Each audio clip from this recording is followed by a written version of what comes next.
Stoichiometry को लेके आपके लिमिटिंग रिएजेंट, इसे भी देखेंगे। और the fifth one that is mass to volume calculation. Mass to chemistry में एक नया टर्म इंट्रोड्यूस करते हैं, that term is called what? Stoichiometry.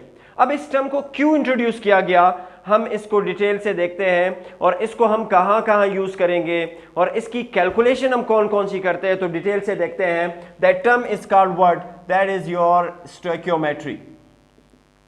That is your stoichiometry. इस टर्म को क्यों इंट्रोड्यूस किया गया? इस टर्म को इंट्रोड्यूस किया गया किस लिए? To predict the product, to predict the product in a chemical reaction। किसी भी केमिकल रिएक्शन में प्रोडक्ट को प्रिडिक्ट करने के लिए हमें ज़रूरत पड़ी एक न्यू टर्म की, बाय रिएक्शन, एक न्यू टर्म की। उस न्यू टर्म को हम क्या कहेंगे? स्टोइकियोमेट्री। इसी तरह हमने ये टर्म इसलिए भी यूज़ किया कि उस प्रोडक्ट को बनाने वाले जो रिएक्टेंट्स है वो कितने अमाउंट में रिक्वायर्ड होंगे, to determine the amount of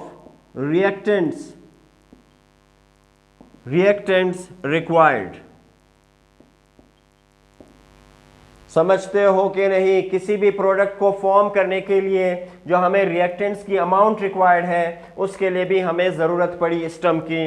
और सबसे ज़्यादा अगर मैं कहूँ इस टर्म की ज़रूरत हमें पड़ती है किस चीज़ के लिए? That is cost effective production. भाई आपकी इंडस्ट्रीज क्या चाहती है? आपकी इंडस्ट्रीज चाहती है कि उनका कॉस्ट मिनिमम हो, किसी भी प्रोडक्ट को बनाने के लिए वो कम से कम खर्च कर डाले, तो इसलिए भी इस टर्म की जरूरत पड़ी। That is called what? Stoichiometry.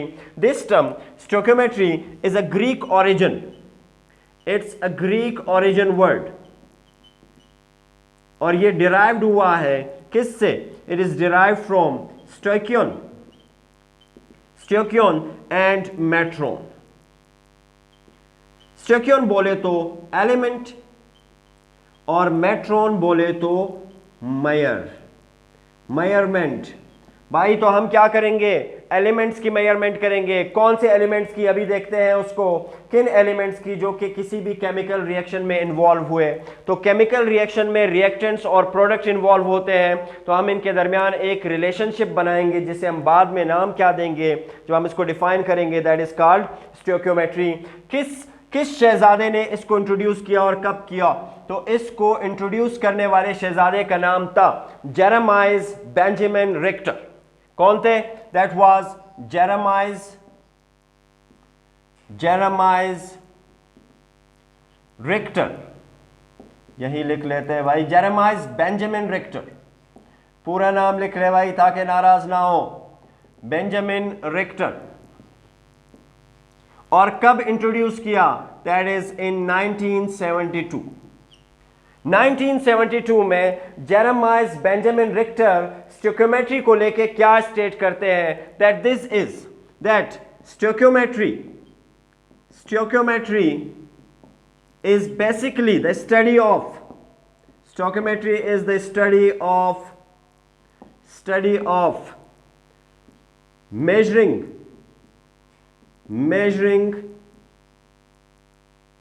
elements involved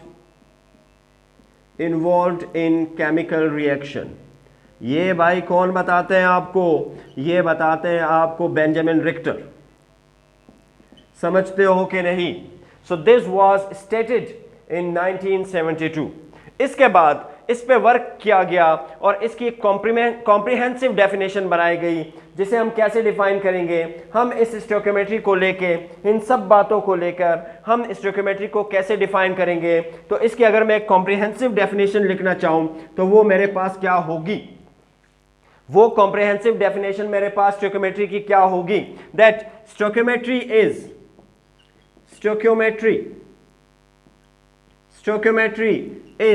the quantitative relationship। भाई हम इनके रिलेशंस को देखेंगे कि कितने किस्म के रिलेशनशिप बनेंगे, कितने किस्म के रिलेशनशिप किन किन के दरमियान बनेंगे। Stoichiometry is the quantitative relationship between reactants and products, between reactants and products in a chemical reaction, और ये बेस करता है किस चीज पर, बेस्ड ऑन बड़ा इंपॉर्टेंट है, law of conservation of mass. भाई इस पॉइंट पे ये बेस करता है, इस लॉ पे, कि हमारे पास क्या होंगे, मैटर ना तो क्रिएट किया जा सकता है ना destroy. This is called what, this is law of conservation of mass. यहां पे क्या मतलब हुआ कि जितने रिएक्टेंट्स होंगे प्रोडक्ट भी क्या होंगे, उतने होंगे। रिएक्टेंट्स और प्रोडक्ट किसी भी केमिकल रिएक्शन में क्या होंगे, इक्वल होंगे। This is what stoichiometry is. अब स्टोइकियोमेट्री को लेके किस किस टर्म को आपको पता होना चाहिए। हम ये सारे टर्म्स पढ़ चुके हैं, गालिबन हम इसके सारे टर्म्स पढ़ चुके हैं। तो कौन कौन से कॉन्सेप्ट आपके क्लियर होना चाहिए स्टोइकियोमेट्री को लेके। भाई स्टोइकियोमेट्री को लेके आपका मोल का कॉन्सेप्ट बड़ा क्लियर होना चाहिए। हमने इसको बड़ा डिटेल से देख लिया था, समझते हो कि नहीं। स्टोइकियोमेट्री को लेके आपका मोलर रेशो बड़ा क्लियर होना चाहिए, हमने इसे भी देख लिया था। स्टोइकियोमेट्री को लेके आपके लिमिटिंग रिएजेंट्स ये कॉन्सेप्ट बड़ा क्लियर होना चाहिए, इसे भी हमने डिटेल से देख लिया था। और स्टोइकियोमेट्री को लेके आपके पास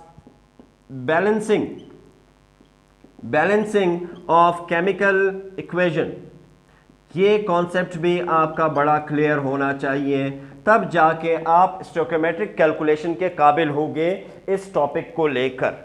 बात आती है समझ के नहीं, समझते हो कि नहीं। अब हम देखेंगे कि हमारे पास स्टोइकियोमेट्रिक कैलकुलेशन दरअसल कौन कौन सी होती है और उनके लिए बेसिक प्रिंसिपल कौन से है।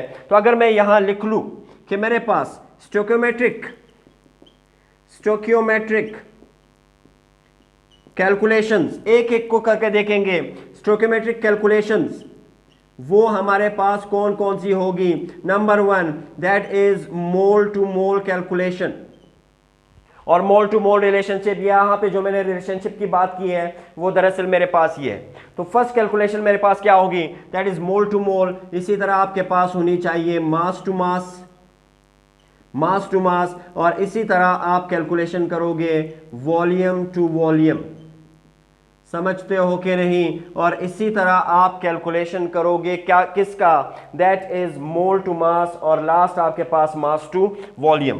तो मेरे पास क्या होगा, that is mole to mass calculation, इसे भी देखेंगे। और the fifth one that is mass to volume calculation, mass to volume calculation. तो ये कैलकुलेशंस हम देखेंगे, एक एक कर को देखते हैं। लेकिन सबसे पहले देखेंगे कि इन कैलकुलेशंस को करने के लिए कौन से बेसिक प्रिंसिपल्स है जिसे हमें फॉलो करने पड़ेंगे, वो कौन से बेसिक लॉज है जिसे हमें फॉलो करने पड़ेंगे। तो उससे पहले आप इसको करो नविश्ता।